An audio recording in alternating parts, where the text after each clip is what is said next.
Hi, my name is Samantha and welcome to today's video. Today I'm going to be showing off this Easter basket I made. Let's get into it.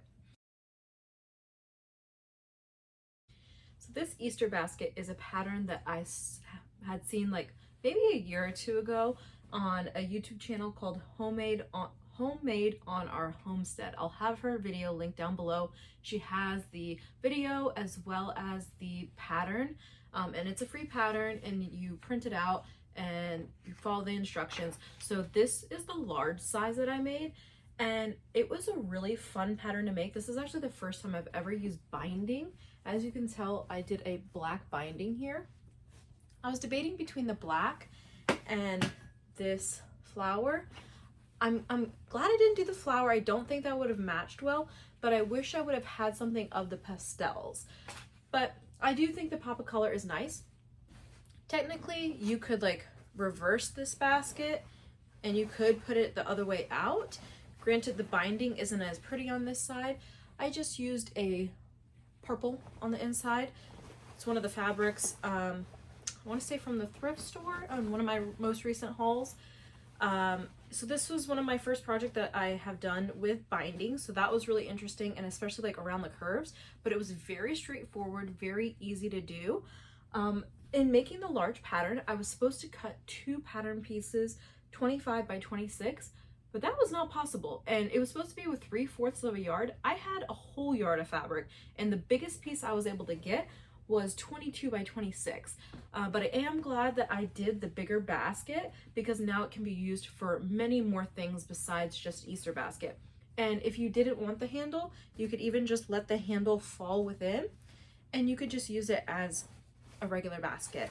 But I am really happy with this. I definitely want to make the small basket as well. And I even have like from the curves, I have all of this fabric left over, so I want to make a bunch of the fabric Easter eggs. I'll have that video linked down below when I made that previously, but I think that'd be super cute to make a bunch of matching fabric Easter eggs. This is how much fabric was left over from the yard, so not very much at all. You definitely could have gotten 2 of the small baskets from the yard, but like I said, I wanted to make the bigger one because I felt like it was more versatile. And also, like, if I were making it for someone specific, it would have been good when you had just the front panel to have embroidered and like put their name. That would be like a really good keepsake. I would put the name on this panel. So this is the front and this is the back. These are where all the seams are. So I think it turned out super nice. Let me come a little closer. I'm really proud of how all the seams match up. Look at that. I tried really hard to match up all the seams really nicely. So I am very proud of how that turned out.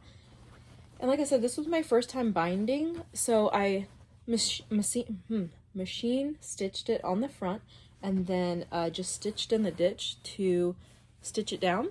I think it turned out really nice, but I would love to hear your opinions. Please let me know what you think in the comment section down below. Is this something that you would make? If you have already made it, let me know.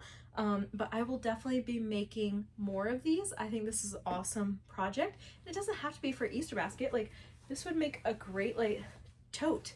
So anyways, I think it's super cute. Please let me know what you guys think. Please don't forget to like and subscribe, and have a wonderful day and happy Easter.